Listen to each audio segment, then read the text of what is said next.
Hello. So I'm going to talk about SEN and the SEND code of practice. I'm breaking it down and I'm making it a lot more simpler to try and understand. So this is the short, easy to read version that I'm going to share with you. I'm going to share my screen so that you can see what we're talking about. And it's worth sort of trying to put this in and then look at the SEND code of practice along reading what it is that we've got to show here. But hopefully this will be really helpful for yourselves. So if I just go on to this, hopefully you can all see this. If not, then I will be reading it, not necessarily, but fairly much verbatim, just to help me out as to what I'm looking at. Okay, so understanding your child's education is crucial. We know this. And we're here to hopefully break down what you need to know. And it's fairly urgent that you need to know this if your children do have special educational needs. So this chapter mainly applies to regular schools, that's mainstream schools that your child may attend. It talks about something called the Equality Act. Now that's super important, and here's the deal. First of all, it's about making sure every child gets the opportunity that they need, especially those with special educational needs. This includes children with or without a special plan called the Education, Health and Care Plan. You may know it as the AHCP. So, the Children and Families Act 2014 has special dedication within or especially dedicated with children with SEN. Also, the Equality Act 2010 is a big deal here as well.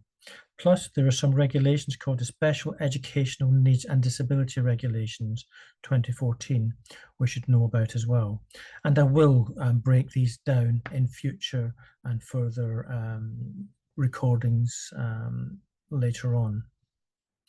So now let's talk about some outcomes that we need to know. We want every child to reach their full potential regardless of their needs. So we're not talking about SEN particularly here, we're talking about all children need to reach their potential. And the schools have important jobs.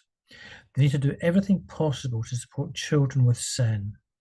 Children with special education needs should be fully involved in school activities. Each school must have a special teacher in charge of the special educational needs support. And parents should know when special support is given to their child. Schools need to share information about the special educational needs support in reports that they have.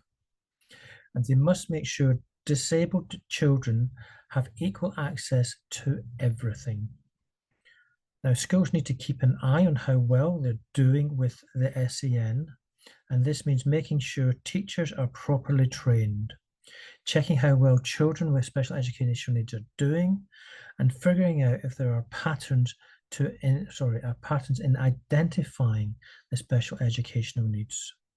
All schools need to be inclusive, and this means that they should regularly review the support they offer to children with special educational needs. They must work with local community to provide the best support and make sure disabled children aren't at a disadvantage and get the help they need in advance. So remember, this is just the tip of the iceberg. The main idea is making sure every child gets the support they need to succeed. So let's work together to make sure every child has a fair shot at reaching their dreams.